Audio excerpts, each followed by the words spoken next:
Hi everyone, welcome to Revodu. It's Physics, Chapter 1 Electric Charges and Fields or Electrostatics, Part 5 Electric Field Lines and Electric Flux.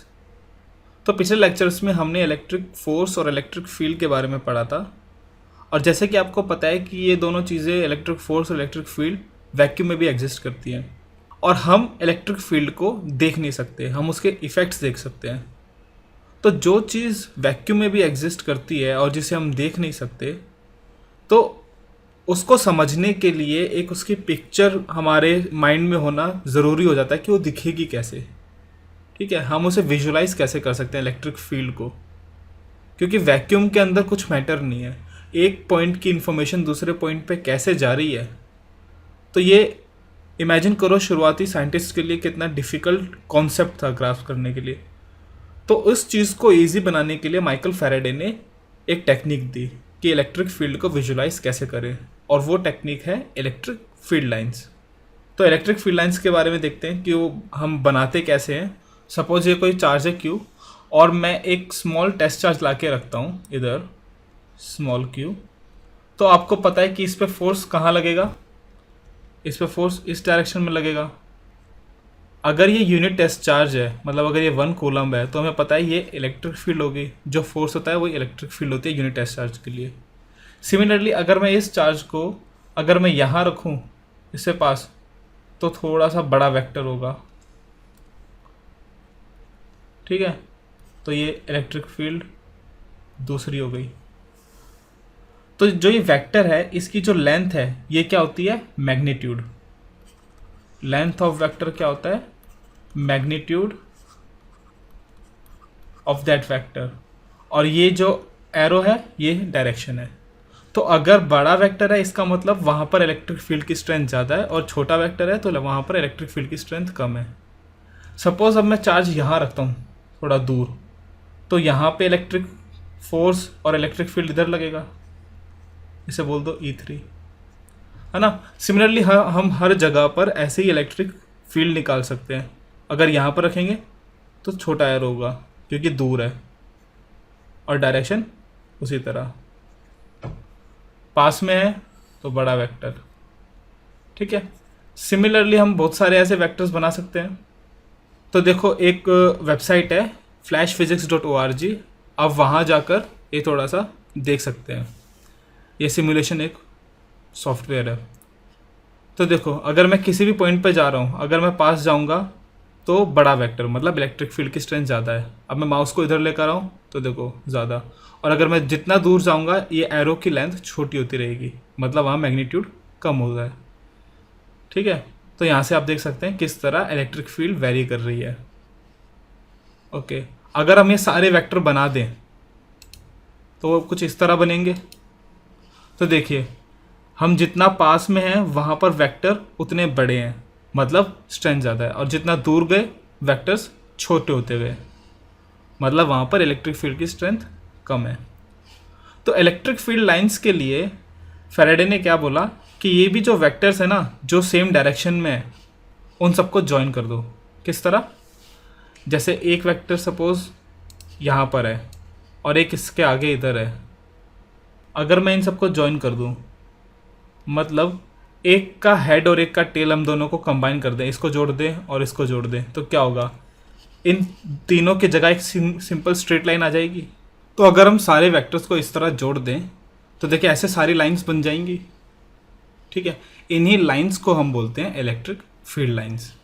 तो इन्हें हम क्या बोलते हैं, electric field lines.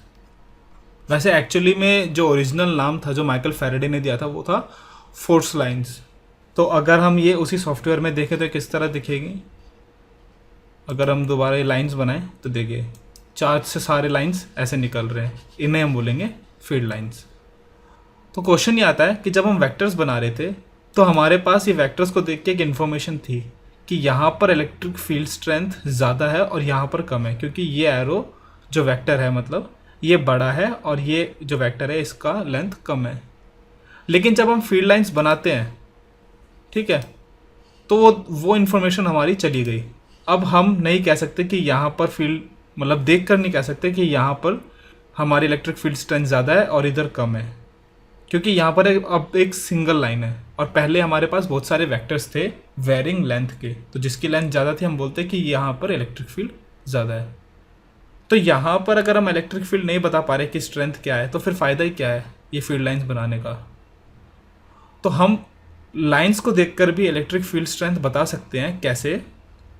हम lines की density देखेंगे। जैसे कि अगर मैं यहाँ पर कोई एक एरिया बनाऊँ, ठीक है, अपने ओरिजिनल फिगर में चलते हैं। देखो, अगर मैं स्मॉल एरिया एक बनाता हूँ ऐसा, ठीक है, तो इस एरिया में देखो कितने लाइन्स आ रही हैं, 3 लाइन। और सेम एरिया में इधर बनाऊँ तो यहाँ पर कितनी लाइन्स आ रही हैं, 1। मतलब यहाँ पर सेम एरिया में ज़्यादा लाइन्स हैं, तो हम यहाँ पर क्या बोलेंगे कि डेंसिटी इधर ज़्यादा है लाइन्स की और इधर कम है। तो जब हमें इलेक्ट्रिक फील्ड स्ट्रेंथ बतानी है तो हम क्या देखेंगे कि कहाँ पर लाइन्स की डेंसिटी ज़्यादा है। जहाँ पर लाइन्स की डेंसिटी ज़्यादा है वहाँ पर मतलब इलेक्ट्रिक फील्ड स्ट्रेंथ ज़्यादा है। तो पोजीशन 1 पर इलेक्ट्रिक फील्ड की जो स्ट्रेंथ है वो ज़्यादा है। क्यों? क्योंकि वहाँ पर लाइन डेंसिटी ज़्यादा है। ओके, तो आप एक और चीज़ यहाँ पर क्वेश्चन कर सकते हो कि भाई मैं यहाँ पर और लाइंस बना सकता हूँ, ये जो खाली स्पेस है 2 का, मैं इधर और लाइंस बना सकता हूँ। तो देखो अब यहाँ पर बात क्या है कि अगर हम और फील्ड लाइंस बना भी दें 2 में से, ठीक है, इनफाइनाइट हम लाइंस बना सकते हैं इनफैक्ट इस एरिया में, क्योंकि एक गिवन एरिया में हम बहुत सारी लाइंस बना सकते हैं। लेकिन हमेशा क्या होगा कि चार्ज के पास ज़्यादा डेंसिटी रहेंगी नो मैटर व्हाट हम कितने लाइंस डालें। तो चार्ज के पास हमेशा ज़्यादा डेंसिटी रहेंगी लाइंस की, और अगर हम दूर जाएंगे तो वहाँ डेंसिटी कम रहेगी, आप जितने मर्जी लाइंस डालें। तो हमें क्या देखना है, हमें रिलेटिव डेंसिटी देखनी है। हम यहाँ पर कंपेयर कर सकते हैं कि किसी एक पोजीशन से किसी एक पोजीशन के रिलेशन में यहाँ पर इलेक्ट्रिक फील्ड ज़्यादा या कम है, ठीक है। तो जैसे अगर हम इस फिगर में देखें, अगर हम बहुत सारी लाइंस बनाएं तो देखिए चार्ज के पास हमेशा ज़्यादा लाइन डेंसिटी है, क्योंकि चार्ज से लाइंस ओरिजिनेट हो रही हैं। तो यहाँ पर लाइन डेंसिटी हमेशा ज़्यादा रहेगी चार्ज के पास, और जितना हम दूर जाएंगे उतनी लाइन डेंसिटी कम होगी। हम कितने ही लाइंस बनाएं, बहुत सारे लाइंस बनाएं, स्टिल चार्ज के पास हमेशा ज़्यादा रहेगी। तो अगर हम एक लाइन में बोलें कि फील्ड लाइंस में हमें स्ट्रेंथ बतानी है तो कैसे बताएंगे? The field is stronger where lines are crowded and field is weaker where they are spaced out. तो जहाँ पर लाइन स्पेस्ड आउट है वहाँ फील्ड स्ट्रेंथ कम है, ठीक है। तो अगर आपको कभी भी इलेक्ट्रिक फील्ड लाइंस बनाने को बोला जाए तो देखिए उसको बनाने के लिए कुछ रूल्स हैं या प्रॉपर्टीज़ हैं इलेक्ट्रिक फील्ड लाइंस की, तो एक बार वो पढ़ लेते हैं। तो पहली प्रॉपर्टी है कि इलेक्ट्रिक फील्ड लाइंस हमेशा पॉजिटिव चार्ज से शुरू होती हैं और नेगेटिव पे ख़त्म होती हैं, ठीक है। तो हमेशा फील्ड लाइंस ऐसे जाएंगी, यहाँ उनकी डायरेक्शन ऐसी रहेगी। अच्छा, आपको ये एरोज दिखाने पड़ेंगे, ठीक है। मैंने यहाँ पर जैसे एरोज नहीं दिखाए थे, तो अगर मैं यहाँ पर एरोज बना दूँ, क्योंकि ये पॉजिटिव चार्ज है तो इलेक्ट्रिक फील्ड अवे रहेंगी, ठीक है। तो हमेशा पॉजिटिव से नेगेटिव पे जाती है इलेक्ट्रिक फील्ड लाइंस। लेकिन अगर हमारे पास नेगेटिव चार्ज नहीं है तो, या फिर हमारे पास नेगेटिव है पॉजिटिव नहीं है तो हम क्या करेंगे कि अगर हमारे पास नेगेटिव नहीं है तो हम क्या बोलेंगे कि जो पॉजिटिव चार्ज की जो लाइंस हैं वो इन्फिनिटी पे ख़त्म होंगी। मतलब अगर हमारे पास पॉजिटिव चार्ज है तो ये कहाँ सीधी स्ट्रेट लाइंस होंगी, जैसे अभी हमारा केस था, और वो ख़त्म कहाँ होंगी, इन्फिनिटी पर, ठीक है। और पॉजिटिव चार्ज से दूर जाती है हमेशा, ऑब्वियसली कि इलेक्ट्रिक फील्ड की डायरेक्शन पॉजिटिव से अवे रहती है, और नेगेटिव के लिए टूवर्ड्स। तो अगर नेगेटिव चार्ज है तो पॉजिटिव चार्ज इधर नहीं है, तो मतलब ये कहाँ से आ रही है, इन्फिनिटी से, मतलब स्ट्रेट लाइन ऐसे, ठीक है। ये होगी हमारी इलेक्ट्रिक फील्ड लाइंस। तो पहली प्रॉपर्टी क्या है कि पॉजिटिव से शुरू होती है, नेगेटिव पे ख़त्म होती है, और अगर पॉजिटिव नहीं है तो नेगेटिव पर जो लाइंस आ रही है वो कहाँ से आएंगी, इन्फिनिटी से, और अगर नेगेटिव नहीं है तो पॉजिटिव की लाइंस कहाँ ख़त्म होंगी, इन्फिनिटी पे। सेकंड, जो इलेक्ट्रिक फील्ड लाइंस हैं वो कंटिन्यूस कर्व्स होती हैं, बीच में उनमें ब्रेक नहीं होते। तो electric field lines are continuous curves. ठीक है, तो देखो जैसे हमारे इस सॉफ्टवेयर में सपोज़ मैं यहाँ पर एक और चार्ज ला के रख देता हूँ। ठीक है, एक और चार्ज रख दिया और अब मैं फील्ड लाइंस बनाऊँ तो देखिए, एक तो यहाँ पर आप देख सकते हैं कि यहाँ पर सब इन्फिनिटी पे ख़त्म हो रही है, तो हर फील्ड लाइन किसी एक चार्ज से शुरू हो रही है और इन्फिनिटी पे ख़त्म हो रही है। सेकंड, यहाँ पर कोई भी फील्ड लाइन ऐसी नहीं जिसमें ब्रेक हो, कहीं से टूटी हुई हो, कटी हुई हो। ठीक है, देख लीजिए आप कितनी फील्ड लाइंस बनाएं, हमेशा कंटिन्यूस कर्व्स बनेंगे। अगर मैं एक और चार्ज डाल दूँ, सपोज यहाँ चार्ज डाल देता हूँ एक, और इसको मैं नेगेटिव कर देता हूँ। ओके, अब फील्ड लाइंस बनाओ, सेम कहानी। देखो, पहली प्रॉपर्टी पॉजिटिव से शुरू हो रही है, नेगेटिव पे ख़त्म हो रही है, तो ये वाली फील्ड लाइंस वो प्रॉपर्टी शो कर रही हैं। सेकंड प्रॉपर्टी है हमारी कि जो फील्ड लाइंस हैं वो कंटिन्यूस कर्व्स हैं, बीच में कोई ब्रेक नहीं है। तो देख लीजिए यहाँ पर कहीं पर कोई ब्रेक नहीं है, कंटिन्यूस कर्व्स हैं। ओके, ये जो सॉफ्टवेयर है या फिर ये वेबसाइट है flashphysics.org, इसकी लिंक मैं डिस्क्रिप्शन में डालूंगा। ओके, थर्ड प्रॉपर्टी क्या है? Two field lines can never cross each other. अच्छा, इसके अंदर एक और चीज़ है कि सपोज़ ये जो कर्व है, अब मैं यहाँ पर आपको इस पॉइंट पे बोलूँ कि इलेक्ट्रिक फील्ड की डायरेक्शन क्या है, तो आप कैसे बताएंगे कि कोई भी कर्व है, सपोज़ ये कर्व है, ये इलेक्ट्रिक फील्ड लाइन का कर्व है, तो अगर मैं किसी पॉइंट पे बोलूँ कि इस पॉइंट पे इसका इलेक्ट्रिक फील्ड की डायरेक्शन क्या होगी, तो आप कैसे बताएंगे? यहाँ पर एक टेंजेंट डाल के। ठीक है, तो इलेक्ट्रिक फील्ड लाइन कर्व्स जो होती हैं उन पे अगर हम टेंजेंट डालें तो टेंजेंट की जो डायरेक्शन होगी वो हमें इलेक्ट्रिक फील्ड की डायरेक्शन देगी।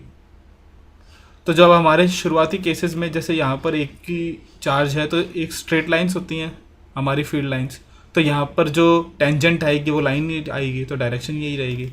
लेकिन अगर कर्व होगा तो हम टेंजेंट डालेंगे। तो यहाँ पर थर्ड प्रॉपर्टी क्या है कि सपोज हमारे पास लाइंस हैं तो वो कभी भी ऐसे क्रॉस नहीं करेंगी, एक ये लाइन है और एक ये कभी भी ऐसे क्रॉस नहीं करेंगी। क्यों? सपोज अगर ये क्रॉस करती तो इस पॉइंट पे अगर मैं डायरेक्शन निकालूँ इलेक्ट्रिक फील्ड की, तो इस लाइन की वजह से तो आएगी इधर और इसकी वजह से आएगी इधर टेंजेंट। तो क्या एक पॉइंट पे दो इलेक्ट्रिक फील्ड हो सकती है? ये बहुत ही रिडिकुलस बात है। एक पॉइंट पे एक ही इलेक्ट्रिक फील्ड होगी एक यूनिक डायरेक्शन में। तो इसीलिए two field lines can never cross each other. चौथी property, field lines don't make closed loops. Closed loop मतलब अगर ये कोई चार्ज है, कोई ओरिएंटेशन ऐसे है, तो हमारी जो इलेक्ट्रिक फील्ड लाइंस है ना, कभी भी ऐसा नहीं होगा कि एक क्लोज लूप बना दे कहीं भी। ठीक है, ये गलत है। कभी भी आप फील्ड लाइंस में कभी भी लूप नहीं बनाएंगे। देखिए हमारे सॉफ्टवेयर में इसमें देखते हैं कि सपोज़ मैं मल्टीपल चार्जेस डाल देता हूँ, एक इधर डाल दिया -9 का, एक इधर डाल दिया +4 डाल देते हैं, और अब हम फील्ड लाइंस बनाते हैं।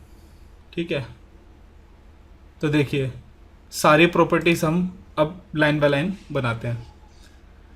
पहले थी पॉजिटिव से शुरू होती है फील्ड लाइन्स और नेगेटिव पे ख़त्म होती है या इन्फिनिटी पे। तो देखिए हर जगह ऐसा ही हो रहा है, पॉजिटिव से कोई भी पॉजिटिव देखिए, यहाँ से ये वाली लाइंस नेगेटिव पे ख़त्म हो रही है, ये नेगेटिव पे ख़त्म हो रही है और बाकी इन्फिनिटी पर जा रही है। सेकेंड प्रॉपर्टी थी हमारी कि कंटिन्यूस कर्व्स होते हैं। ठीक है, सारे कंटिन्यूस कर्व्स हैं, कहीं भी कोई ब्रेक नहीं है। थर्ड है कि कोई भी फील्ड लाइंस आपस में इंटरसेक्ट नहीं करती, क्रॉस नहीं करती। आप देखिए कोई भी फील्ड लाइंस आपस में क्रॉस नहीं कर रही कहीं पर भी। और थर्ड है नो क्लोज लूप्स। आप क्लोजली देखें, कोई भी ऐसा एक हमें लूप नहीं मिलेगा कि जो एक कंटिन्यूस लूप हो, जो बिना चार्ज से होता हो जा रहा है। ठीक है, जैसे कि ये एक लूप नहीं है, ये चार्जेस में हो रहे हैं। आप कहीं भी एक रैंडम ऐसे लूप नहीं बनेगा फील्ड का। तो आप इलेक्ट्रिक फील्ड लाइंस इस तरह बनाएंगे। अब देखिए इलेक्ट्रिक फील्ड लाइंस का यूज़ कैसे है, और यही हमारा शुरू करता है नया टॉपिक जिसका नाम है इलेक्ट्रिक फ्लक्स। हम इलेक्ट्रिसिटी की स्टडी में एक एनालॉजी बहुत क्लोजली फॉलो करते हैं, और वो एनालॉजी है वाटर फ्लो की। तो जब चार्ज फ्लो करता है, जिसे हम करंट भी बोलते हैं, हम उस करंट को किस तरह ले सकते हैं कि जैसे वाटर फ्लो करता है पाइप से। आप आगे देखेंगे कि हम इसी एनालॉजी से बहुत सारे कॉन्सेप्ट समझ सकते हैं। अगर हम ये बोलते हैं कि इलेक्ट्रिसिटी फ्लो करती है वाटर की तरह, तो हम वो जो वाटर के कॉन्सेप्ट है वो यहाँ यूज़ करते हैं।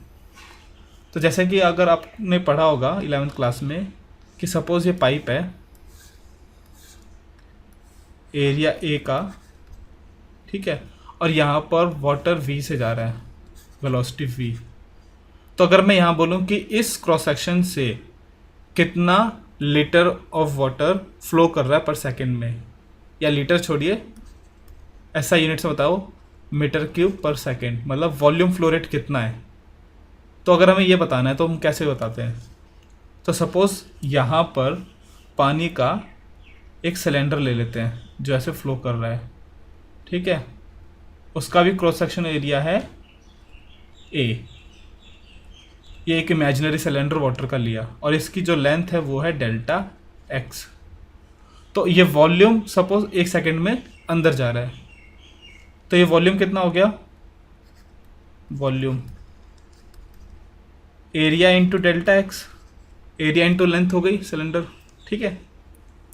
और वॉल्यूम फ्लो रेट मतलब वॉल्यूम पर सेकंड हमें निकालना है, या फिर A delta X divided by delta T, और delta X by delta T क्या है हमारा, वेलोसिटी। तो हमारा वॉल्यूम फ्लो रेट क्यू, जिसे हम डिनोट करते हैं क्यू से, वो हो गया एरिया इंटू वेलोसिटी। तो ये हो गया हमारा वॉल्यूम फ्लो रेट। लेकिन अगर ये वाला जो एरिया है, ये जो पाइप है, ठीक है, अगर ये ऐसा ना हो के अगर ऐसा होता, किसी एक एंगल पे होता ऐसे, ठीक है, सपोज ये एंगल है थीटा, तो वॉल्यूम फ्लो रेट कितना आता। तो ऑब्वियसली जैसे आप कह सकते हैं, देख सकते हैं कि ये जो इमेजिनरी हमारा जो वॉल्यूम है पानी का, वो पूरा नहीं जाएगा 1 सेकंड में, उसका कुछ पार्ट जाएगा, क्योंकि ये पूरा तब जाता जब स्ट्रेट था। अब क्योंकि एंगल्ड है तो ये आगे जाएगा, तो कुछ पार्ट बाहर जाएगा, कुछ अंदर जाएगा। तो अगर अब हमें ये बताना है कि अब कितना पानी जाएगा, तो हम क्या करेंगे, या तो हम इसका जो एरिया वेक्टर है, ठीक है, ये इसको हम पानी के अलोंग लें, या पानी की जो वेलोसिटी है वो इस एरिया के अलोंग लें। दोनों केस के अंदर हमारा आंसर आ जाएगा। मतलब या तो हम ये जो एरिया है, ये एरिया वेक्टर है, इसको हम उसका जो कंपोनेंट वेलोसिटी के अलोंग है वो लें, या फिर ये जो वेलोसिटी का वेक्टर इस एरिया के अलोंग है हम वो लें। दोनों केस में एक ही रिजल्ट आएगा। तो सपोज हमारे पास है एरिया वेक्टर, ये हमारा एरिया है, इसके परपेंडिकुलर डायरेक्शन में अगर मैं एक लाइन डालूं तो ये होता है हमारा एरिया वेक्टर। ओके, तो देखो अब हमारा एरिया वेक्टर है इधर और हमारा फ्लो है इधर वेलोसिटी v का। तो अगर हमें अब बताना है कि वॉल्यूम फ्लो रेट क्या आएगा, तो हम क्या करेंगे, इस एरिया वेक्टर का ये वाला कंपोनेंट ले लेते हैं। तो ये क्या होगा, a cos थीटा। तो वॉल्यूम फ्लो रेट क्या होता है, v इंटू ए cos थीटा। तो जब एंगल्ड है तो वॉल्यूम फ्लो रेट ये आएगा। या फिर जैसे कि हमको पता है वेलोसिटी एक वेक्टर है और एरिया एक वेक्टर है, तो हम q को क्या बोल सकते हैं, v dot A. Okay, dot product पता है, a डॉट b क्या होता है, ए बी cos थीटा। तो जैसे हम वॉल्यूम फ्लो रेट निकालते हैं वाटर के लिए, सिमिलरली हम इलेक्ट्रिक फील्ड लाइंस के लिए क्या निकालते हैं, इलेक्ट्रिक फ्लक्स, मतलब किसी एरिया से कितने लाइंस क्रॉस हो रही हैं। तो सिमिलरली एनालॉजी लेते हुए इलेक्ट्रिक फ्लक्स क्या होता है, वो होता है number of electric field lines crossing an area. ठीक है, तो जैसे हमने वाटर का निकाला, सिमिलरली हम इलेक्ट्रिक फ्लक्स क्या होता है, ई डॉट ए। ठीक है, तो फ्लक्स क्या होता है, E dot A, electric field का डॉट प्रोडक्ट एरिया वेक्टर के साथ। तो देखो सपोज हमारे जो इलेक्ट्रिक फील्ड लाइंस हैं वो इस तरह से हैं। पैरेलल लाइन्स हैं एक्स डायरेक्शन में। अब हमारे पास सपोज मैं एक रिंग ला के रखता हूँ, ठीक है, एक रिंग है मेरे पास ऐसे स्क्वायर, और मैं सीधा उसको ऐसे ला के रख देता हूँ एकदम सपाट, एकदम ऐसे।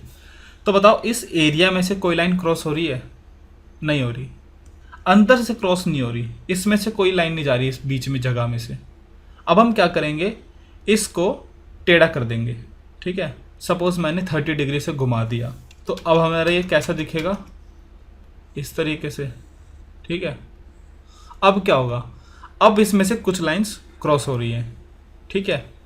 अब इसमें से कुछ लाइंस क्रॉस होंगी, और जब मैं इसको पूरा 90 डिग्री कर दूंगा, जब हमें ऐसे दिखेगा एकदम सपाट, अब इसमें से मैक्सिमम लाइंस क्रॉस हो रही हैं, ठीक है। तो जब हम इस पोजीशन में थे, जब एरिया वेक्टर, इसका जो एरिया वेक्टर है सपोज वो यहाँ से थीटा एंगल बना रहा है, तो हमारा जो फ्लक्स आएगा वो कितना आएगा? फ्लक्स आएगा हमारा ये ई इंटू ये पूरा जो एरिया है वो इंटू कॉस थीटा, ठीक है। तो फ्लक्स हमारा इस तरह निकालेंगे हम। तो अगर मैं आपको कोई भी एरिया दूं तो आप इजीली निकाल सकते हैं फ्लक्स कितना है, ठीक है। सपोज हमारा एरिया वेक्टर है इस डायरेक्शन में 20 मीटर स्क्वायर, ठीक है, और हमारा इलेक्ट्रिक फील्ड भी है इस डायरेक्शन में 10 न्यूटन पर कूलम। तो फ्लक्स कितना आएगा? 20 इंटू 10 इंटू एंगल दोनों के बीच में 0, तो कॉस 0 कितना आ गया हमारा? 200 न्यूटन मीटर स्क्वायर पर कूलम। सिमिलरली अगर हमारा एरिया वेक्टर है इस डायरेक्शन में 20 मीटर स्क्वायर और हमारा इलेक्ट्रिक फील्ड है इस डायरेक्शन में 10 न्यूटन पर कूलम, तो हमारा फ्लक्स कितना आएगा? अब हमारा फ्लक्स आएगा 20 इंटू 10, अब दोनों के बीच में एंगल कितना है? 180 डिग्री, और कॉस 180 कितना होता है? नेगेटिव, तो -200 न्यूटन मीटर स्क्वायर पर कूलम। तो यहाँ से ये भी है कि देखो फ्लक्स की जो यूनिट होती है वो न्यूटन मीटर स्क्वायर पर कूलम होती है, और वो इजीली आप डेराइव कर सकते हैं किसी भी चीज़ के यूनिट्स। फ्लक्स होता है इलेक्ट्रिक फील्ड इनटू एरिया, हमें इलेक्ट्रिक फील्ड की पता है न्यूटन पर कूलम, एरिया की पता है मीटर स्क्वायर, तो फ्लक्स की ये यूनिट्स हो गई, सिंपल साइड नोट। तो यहाँ पर फ्लक्स कितना आया हमारा? -200। तो जब एरिया वेक्टर और इलेक्ट्रिक फील्ड सेम डायरेक्शन में होते हैं तो उन दोनों के बीच में एंगल 0 है, तो cos 0 1, और जब दोनों अपोजिट डायरेक्शन में है तो माइनस, ओके, ठीक है। अच्छा, अब एक और चीज़, आपको इलेक्ट्रिक फील्ड दे रखी है कोई रैंडम डायरेक्शन में, और आपकी बॉडी कुछ भी किसी भी शेप की है, ठीक है, कुछ भी एक सॉलिड शेप है, तो आपको अगर मैं इस टोटल पूरे ऑब्जेक्ट में से आपको बोलूं कि इसमें से कितना फ्लक्स निकल रहा है, तो आप क्या करेंगे, यहाँ पर छोटे छोटे एरिया लेंगे, ठीक है, छोटे छोटे एरिया के पैचेस लेंगे और हर छोटे छोटे एरिया का निकाल के फ्लक्स पूरा ऐड कर देंगे, सिंपल ऐड हो जाएगा। जहाँ पर नेगेटिव आएगा, जहाँ पॉजिटिव आएगा, सब मिलके हमें नेट रिजल्ट दे देंगे। तो इसलिए अगर हमें टोटल फ्लक्स निकालना है तो हम क्या करेंगे, इन सबको ऐड करेंगे। ऐड करना, इंटीग्रेट करना, ठीक है। तो E dot D A, sorry, छोटे छोटे एरियाज को, और हमें पूरी सरफेस के लिए करना है, इसका मतलब यहाँ पर एक लूप लगा दो। तो हमारा फ्लक्स की जो डेफिनेशन है वो ये है, मेन फॉर्मूला। मतलब सारे हमें छोटे छोटे के निकाल के ऐड करना है सब सरफेसेस के लिए, ठीक है। चलो इसको एकदम, इसका एक सिंपल क्वेश्चन करते हैं। हमें इलेक्ट्रिक फील्ड दे रखी है 10I - 20J न्यूटन पर कूलम। हमें ये E दे रखा है, मतलब E का EX कितना है 10 और EY कितना है -20। तो हमारे पास ये क्यूब है जिसकी साइड है 1 मीटर ले लेते हैं, ठीक है, सिंपल रखते हैं।